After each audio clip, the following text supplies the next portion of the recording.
মহামুনি, উনি 60,000 বছর তপস্যা করেছিলেন। কি গো বাবা, এখন মানুষ 60 বছরও বাঁচছে না। 60,000 বছর তপস্যা করেন ওই মুনির সর্বাঙ্গে রুই পোকায় কুড়ে কুড়ে খেয়ে মাটি স্তূপ তৈরি করে দিয়েছিলেন। সেই মহামুনি বাল্মীকি রামায়ণ রচনা করেছে। তাহলে ভেবে দেখুন আমরা কোথায় এসে পড়েছি, কোন যুগের মানুষ আমরা এসেছি। একটু ভালো করে ভেবে দেখবেন আমাদের সংসারে কারা রয়েছে।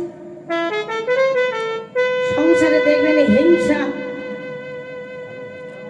রাগ, অহংকার, অভিমান, নরক, যন্ত্রণা, এইগুলো দেখবেন সংসারের মধ্যে রয়েছে।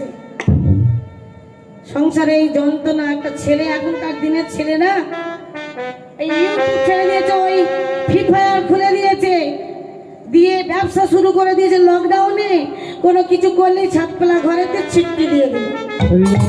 বলুন পিতা মাতার কত বড় যন্ত্রণা। হ্যাঁ, বাবা বসে আছে, এত বড় যন্ত্রণা আছে। ছেলে ছিটকে দিয়ে দিলে এবার কি করবো? ছাদপালা ঘরে দরজা কপাট ভাঙতে পারবো? তাড়াতাড়ি করে বাবা তুই দৌড় কর, বাবা দৌড় কর, বাবা দৌড় কর, বাবা আমি তোর 15,000 টাকা দিয়ে একটা 500 ওজনের আমি ফোন কিনে দিচ্ছি। এখনকার এই যে ফোনগুলো দেখেছেন কত ওজন, হাতে ব্যথা করবে, 500 অন্তত কম করে দিল।